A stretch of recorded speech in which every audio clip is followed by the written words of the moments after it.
My name is Jill McKinney and I am Head of Skills at Sunderland Software City.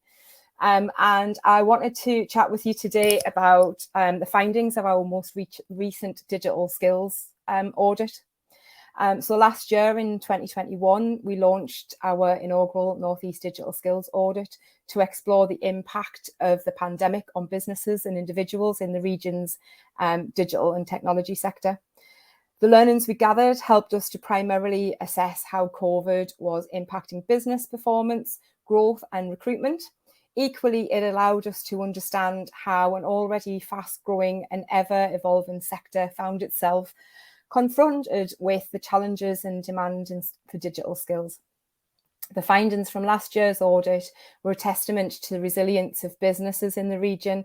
Paired with an increase of digital vacancies, the majority of organisations were optimistic about how they were able to adapt to the pandemic. However, companies were struggling to recruit technical talent to fill their roles, which is an age-old story.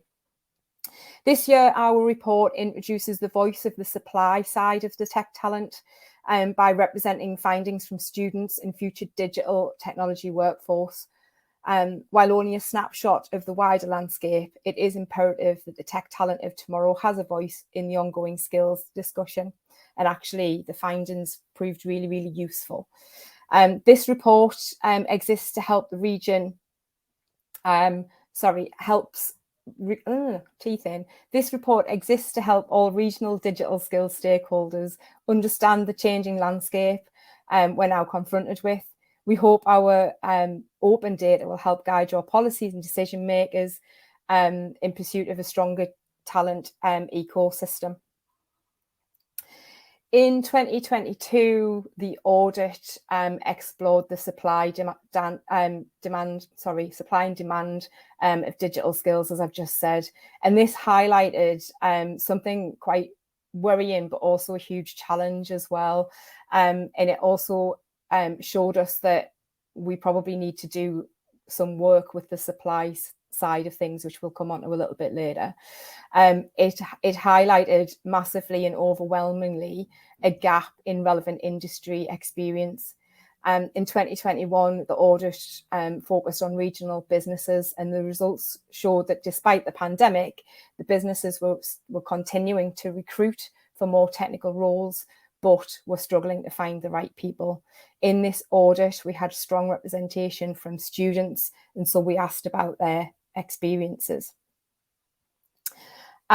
What we found was 82% of the 250 students that responded to our survey had no relevant work experience.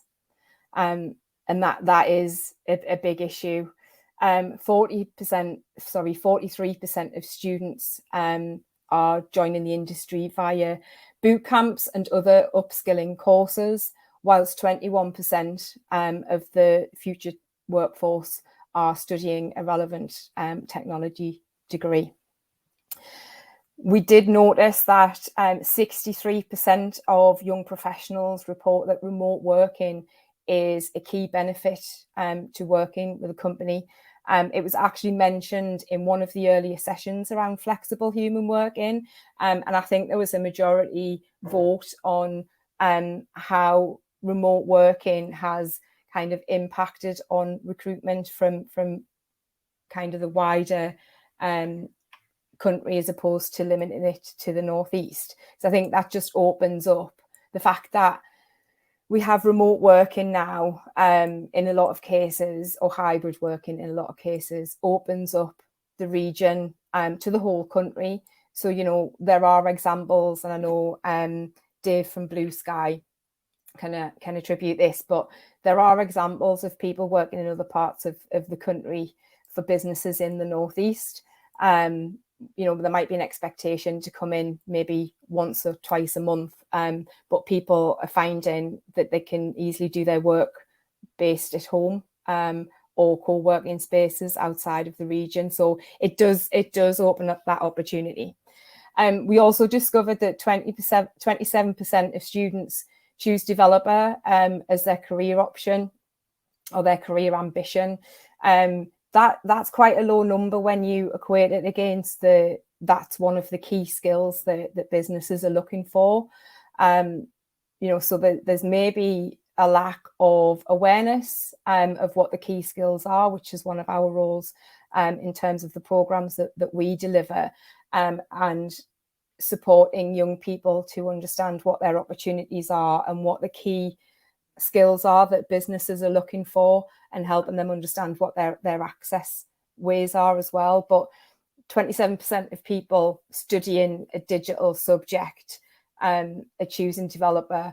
And when we've got an increased demand for developers within the region, within businesses, I think there's some work to be done to maybe just talk to students about what the opportunities are in the region. Most individuals entered the sector through a non-apprenticeship degree, which remains the most common pathway into employment for current students. The rise of remote working has allowed for wider recruitment, as I've just said. 7 in 10 companies advertising vacancies UK-wide now, as opposed to the smaller number before. And I think that is because obviously we're open to the world almost now, in terms of where people can work from. And I think if nothing else, the pandemic has proven that if we have the right people in post with the right skills, we don't always necessarily have to have them sat with us in an office. And I think that's becoming more and more common. And I think it is interesting for those that are maybe looking to recruit, that remote working stands out as a kind of strong benefit for people who are entering the sector.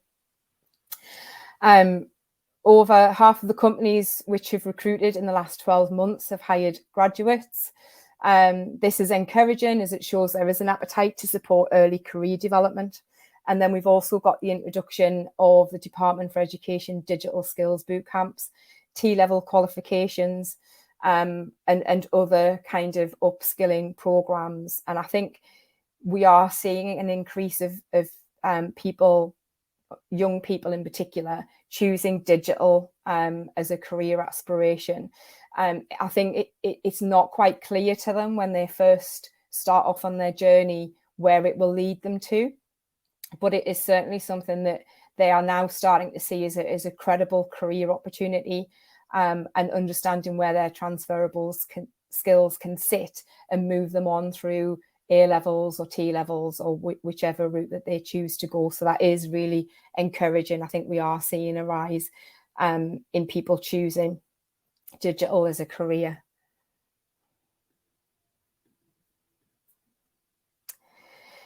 The survey indicated that the future workforce has no industry experience. At the same time, organisations report struggling to recruit technical talent.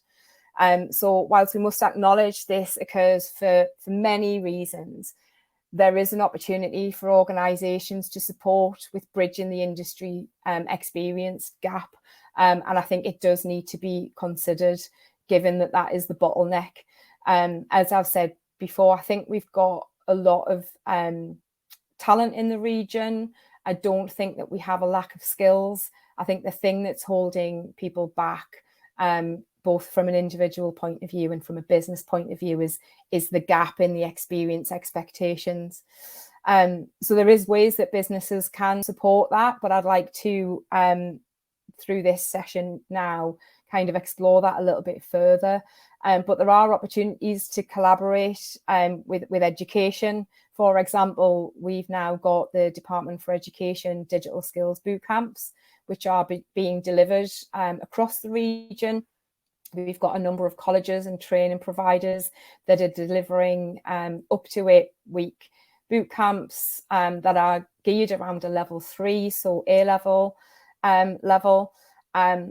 And they have been co-designed with industry. So we sat around the table with industry representatives from across all kind of technical strands, and we had discussions about what should be included in that curriculum.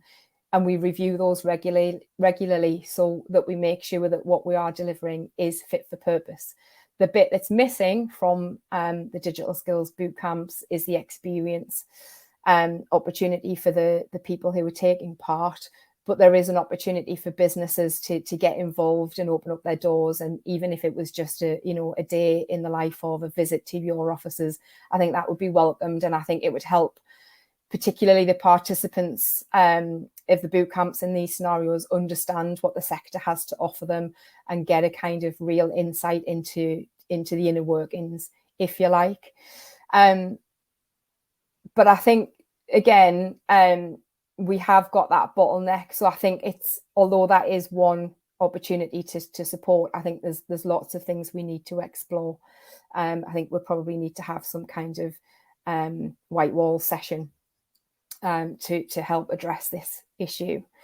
21% of entry-level talent entered the sector with a non-degree apprenticeship, and 18% moving from different sectors. We are seeing more and more people, particularly through boot camps and other kind of short, sharp training courses, people changing careers. Now that can happen for a lot of different reasons. Obviously, there was a swell of redundancies recently because of COVID. So we've got a lot of people who have, been forced out of their current employment for no fault of their own, who are now maybe assessing and reviewing what their options are. And we are seeing a significant number of them choosing digital because I think it is presenting itself as a credible opportunity for people. I think there's still a huge piece of work to be done around raising awareness of what those opportunities are, and the access routes as well. But again, this kind of creates a bottleneck because we've got a lot of people moving in from different careers. They haven't necessarily got an experience in development. They might have experience in engineering, for example. And it's understanding where those transferable skills and helping businesses kind of navigate that.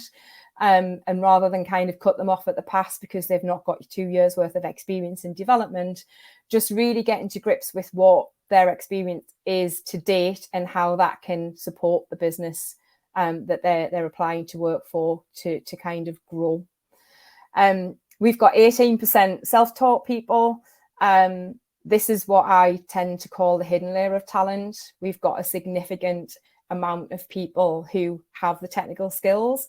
I think we are part of the most technically enabled, part of the most technically enabled generation to ever exist. I think most people, certainly that I work with, are kind of born with a mobile phone in their hand or an iPad, or some kind of technology. And I think we kind of need to nurture that a little bit. We come across people in our programs all of the time who are very, very capable from a tech point of view, but have never really been shown how to use those skills and not even known that those skills could be used in industry. So I think there's a lot of work to be done around that. And starting at a young age as well. So we offer a lot of programs through Sunderland Software City and Dynamo, working with young people in schools from primary school right the way up to secondary school and in colleges and universities. And there's lots of opportunities for businesses to get involved in those programs and come along and meet the young people and talk to them about what you do, the skills you have, the journey you've taken, the route way, and just give them that information so that they've got all of the details so that they can make informed decisions about their career. Interestingly, only 8% of people have entered the sector via an apprenticeship. And I think that might be because, I think there might be a lack of apprenticeship opportunities for people. They are quite limited in the digital tech sector. And two, I think there's maybe a lack of awareness from people who may be considering apprenticeship as to what roles could be suitable for them, but also from a business point of view. It is a really good way to start home growing your own talent. There are financial incentives attached to apprentices. It's not a huge amount, but it's enough to buy equipment for somebody. At the moment, I think it's £1,000. You could take somebody on in an apprenticeship role. You would get support from a training provider to make sure that they were kind of getting the support they needed to learn, whilst you can then bring them along your journey and teach them the way of your business and the way that you work, and give them the skills that you need in the future. It's a really good opportunity for you and for the individual. They learn while they earn, which is cliche, but they get paid for doing it. And you get the chance to kind of mold somebody and bring them up to speed with how you work. But I think there's a few elements there. It will be encouraging for entry-level talent to hear that the majority of businesses who responded to the survey echo findings from the 2021 audit, currently offer an opportunity to support the progress of talent. A common means of doing this comes from activities such as delivering industry insight talks, which I've talked about before, facilitating sessions, sharing skills and knowledge, just so that people really understand what the sector has to offer them. It's important that students and training providers and those entering the technology workforce are aware of the skills that businesses need. And I think this is where there's maybe a little bit of a disconnect. And I think given that one of the highest growing roles or demand for skills is in development, and we only have 27% of students choosing that as an ambition, I think maybe we need to have those conversations with education providers and individuals to see whether it is truly what the students are aiming for, or whether it's just lack of information around kind of how the region's growing and what the key skills are moving forward. But it is developer roles that are most likely to remain unfilled. That's what the businesses are telling us as part of this audit.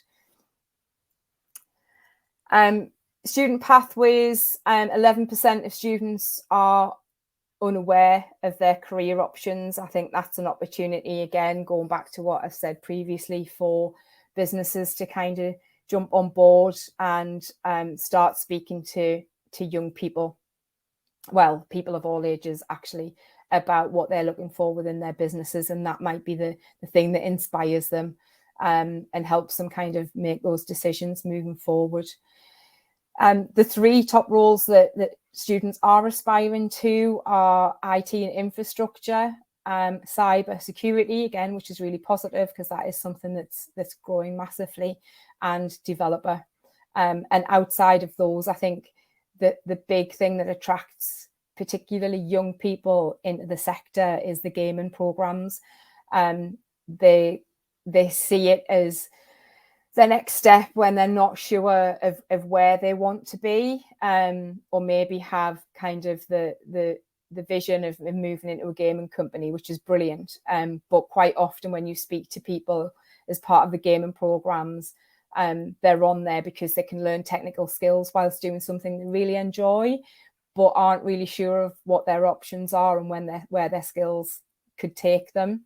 And I know that the education providers do kind of support with that and give them a lot of information. But I think the linchpin, I think the thing that adds most value is when businesses get involved and go along and speak to the students and talk to them about how their skills can transfer into other parts of the technical sector. And again, there's lots of opportunities for you to do that. We work with education providers across the whole of the region, and they are all very keen to link with industry. It is part of their kind of benchmarks. It's part of their governance and their guidance that they link very heavily with industry, because what we want to create is T-level people. We want to make sure that the people that we're working with in all of the settings that we engage with understand and have all of the information available to them so that they can make clear and well-informed decisions about their future. And again, I think quite often the bit that's the most inspiring, the bit that sets them off on their journey, is when they meet people from industry and they can get to ask the questions and find out from you what it's really like. Warts and all, I think it's interesting to talk to them about the things you don't particularly enjoy about your job, because we've got to be realistic and we've got to set, with clear expectations so that we're not selling the dream, which is brilliant. I have heard people talk to young people telling them that, you can be earning £50,000 plus, blah, blah, blah, this, that, and the other, driving your Maserati and doing all these great things, which, yes, if you're really good at your job, you could potentially get there. But in reality, we know that junior level people in early careers start off on relatively low salaries, and are given the opportunity in most cases to kind of develop their skills and move up the career ladder in that way. So we've just got to be clear about setting expectations. But I think similarly, we've got to talk about what's fun about the job that you do, what your daily work looks like, what you like to achieve and how you achieve it, but also how you got there and what your route way was.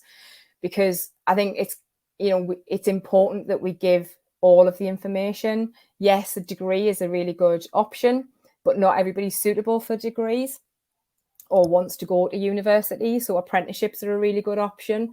But some people go off on, weird and wonderful journeys, and kind of sometimes accidentally stumble into roles or go down one path, decide it's not for them, and then move into a tech role because of the transferable skills. So I think if you are talking to anybody about the work that you do, it's important that you tell them everything and give them the full picture. A little bit of a snapshot into the growth of the region. So remembering this is the Northeast region. The data that we got from the audit shows us that we've got some very clear growth areas. We've got the top 10. So we've got skills and business development, developer and programming, which is what we've already talked about. Data analyst, digital marketing, UX designer and researcher, strategist, account management, AI machine learning, data science and project management. And we found through some of the other work that we're doing on a slightly different project that some of the skills gaps within technical businesses are not always the technical skills. And quite often they're struggling to recruit project managers. They're struggling to recruit admin people. They're struggling to recruit business development people. And I think there's a few factors to that. I think one is maybe there needs to be more thought put into job descriptions and what they actually mean, because we can sometimes fall into the trap of using the language that we're comfortable with and the language that we use internally, but it doesn't always translate well externally.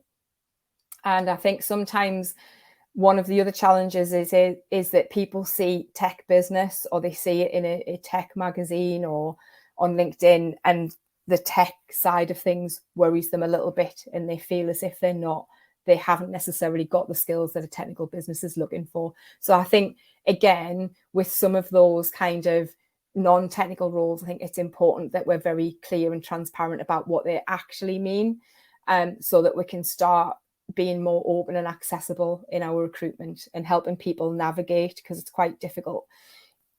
I've found over the years, I've been doing this for a long time now, that unless you're in this sector, it's very difficult to find out about the sector. We are a close-knit community. We all share knowledge and we get together for networking events, and we're happy to kind of get involved, and that's great. But we're actually, from an outsider's point of view, quite insular. And so if you're trying to break into the sector for the first time, unless you've got that contact or somebody that works in a digital business, or somebody works in an organisation like Sunderland Software City or Dynamo that it's very difficult to break in. So we've got to kind of reverse engineer that, if you like, and we as a sector need to start making ourselves more accessible and opening up our doors and inviting people in and making ourselves available for those conversations. So that's how we kind of are going to spread the word. It's how we're going to help people understand what we've got to offer and what the opportunities for growth are within the region, and what the opportunities for individuals are if they choose a career in digital. So we've got some current opportunities, and these are all underway. We have T-level industry placements. So T-levels are equivalent to A-levels. They cover a range of different subjects, but obviously we're talking about the digital T-level in this instance. As part of the digital T-level, students are required to have around 45 days of work experience in order for them to complete their programme. We've got a small amount of providers in the region at the moment. I think there's 4, with probably around 10 or 20 students per provider. So it's quite small numbers at the moment, but even with that number, it's a challenge to try and find the 45-day placement. It can be done in various different ways. It can be done as a block. It can be done as a day a week. It can be done a week here and there. It can be done over summer. It's very flexible. It can fit around the business. In fact, it's designed to fit around the business.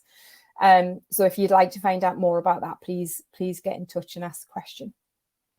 Obviously, there's internships and there's opportunity. I know Northumbria University have their internship programme open now, I believe. And Durham University do a similar thing, and they also have project-related internships as well. So if you've got a project that you've got that's kind of sitting on the shelf at the moment with nobody around to pick it up, that's a good opportunity for you to get that piece of work done whilst also giving somebody some really valuable work experience. Talked about the digital skills boot camps. Although they are designed with industry, they are the bits missing from them is the work experience. So again, if you have an opportunity to even just invite a group of students over to your business for an hour or a half a day to talk a little bit more about what you do and kind of give them that insight, that would be really, really welcome. And the other thing that happens quite often, and certainly we've been involved in, is industry challenge-led activities. Something we do a lot in schools, helps people understand kind of where their current skills sit and the gaps, but also a lot in colleges and universities as well. And how that works is an industry representative would set a challenge for the students over a few weeks, maybe a month. The students will work on that, project, not challenge. The students will work on that project with input from that business and then present to them at the end. And what that does is it helps them understand the skills required. It helps them develop skills, not just technical skills, but teamwork in timekeeping, project management, task management, presentation skills, all of those things that we all say that we want from our employees as well. But it also helps you as a business kind of understand what the current skill level is like and meet people and kind of almost have an informal interview. But it also opens the door up for the students to have access to you and other businesses so that they can start kind of building up the picture and understanding a bit more about what's going on. Some pipeline initiatives. So we have Digital Talent Engine, which is Dynamo Northeast initiative. And this is in the very early stages of design. The idea behind Talent Engine is that it will be a kind of hub of activities. This will be a place that not only can you advertise your current vacancies, but you can also kind of become a mentor. You can share information, you can kind of have that thought leadership piece, share blogs, future reading for people who might be kind of looking to get into the sector or maybe preparing for an interview. You can share ideas of places that they can go to read up and get information, or places that they can go to develop their skills, as well as other things as well. But if you would like some more information about that, please reach out. The other opportunity is Tech Talent Ready, and this is again in early development and quite a different and we think innovative approach to addressing the experience gap. The idea behind Tech Talent Ready is that we will take people through an industry-related boot camp where all of the curriculum will be set by a particular business. They will dictate what the learners will learn, and it will meet a need that they have within their organisation. Once they've completed that programme, they will then move into employment, or a percentage of them will move into employment within that business for around about a 6 months period. This gives the individual time to understand the work that needs to be done, to get to grips with the role and start to develop their skills further. But it also gives the businesses to have that extended kind of interview of that individual as well, kind of probationary period, if you like. After 6 months, then hopefully they keep them within the business.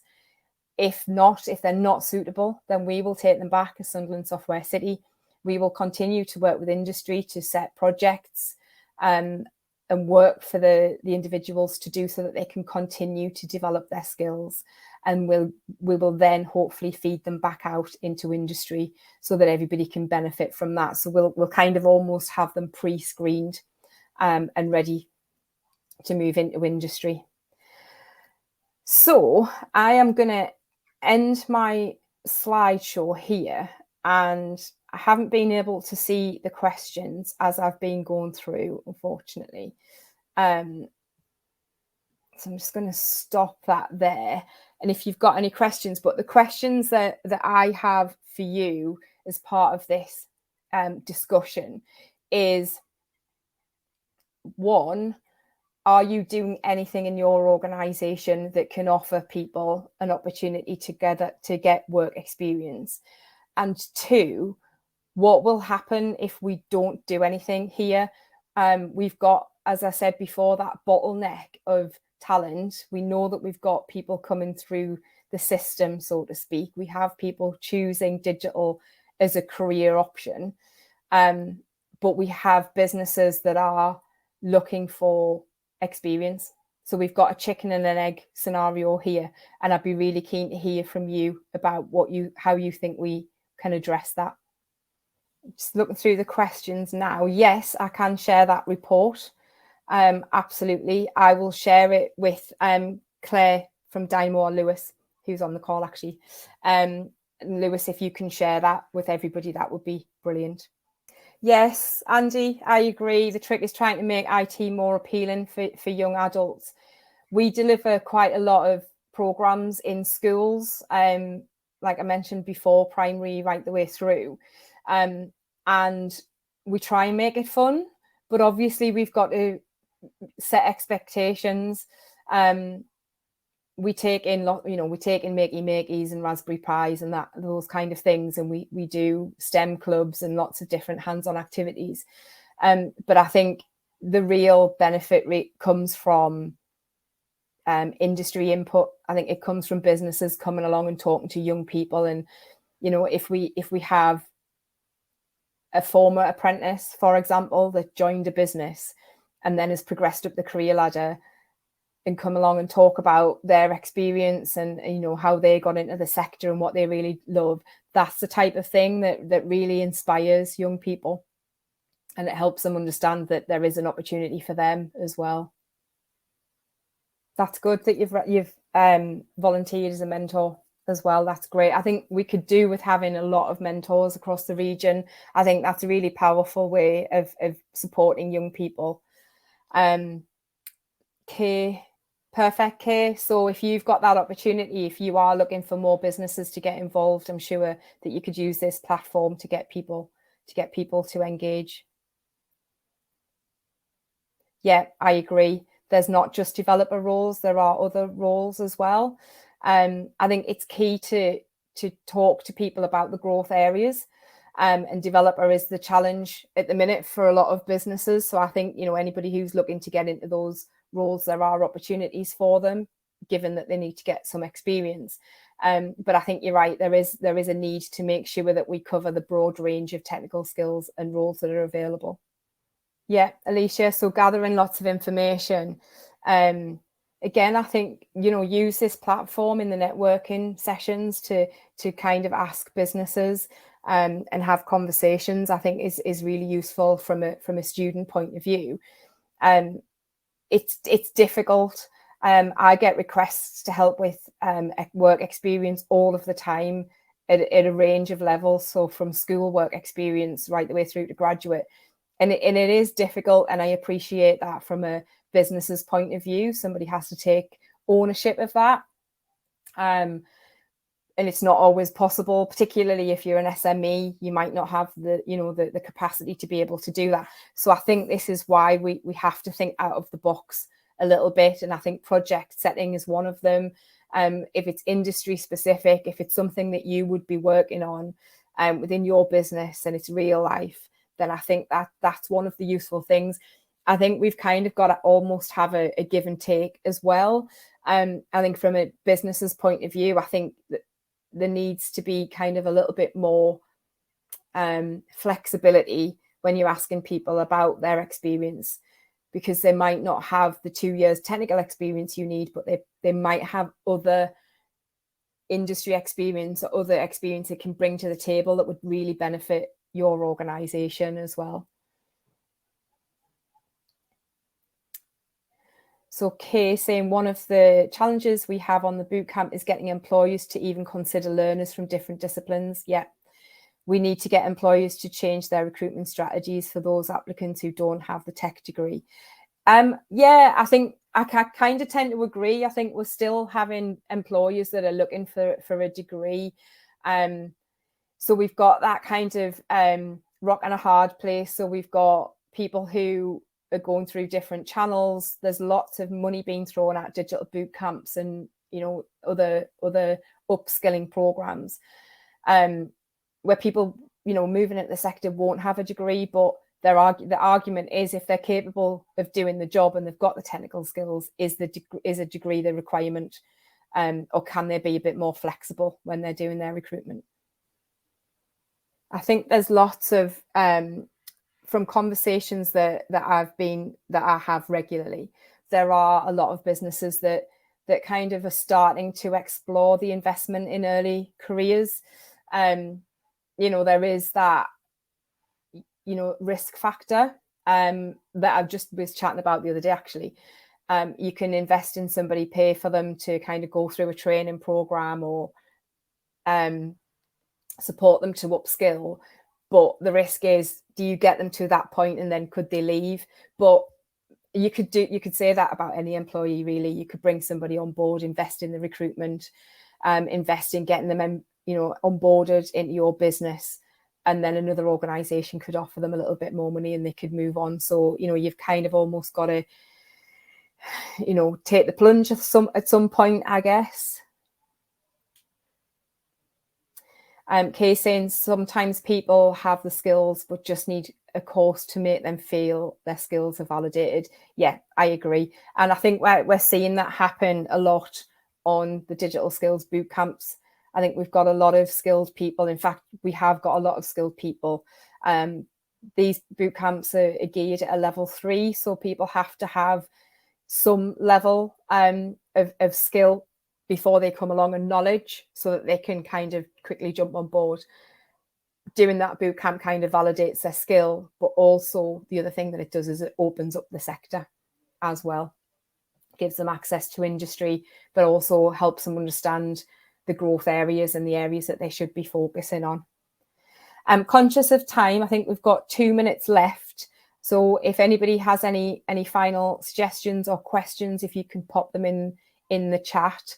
I will share the skills audit with Lewis, and Lewis, if you can share that with everybody who's been on this session, or actually the wider audience, that would be brilliant. I'd just like to say thank you very much for listening. Sorry that I was on mute for the first minute or so. I hadn't noticed that. I couldn't see the screen as I was chatting. I hope you enjoy the rest of this, the conference, and for those of you that are in the physical event tomorrow, I will see you there.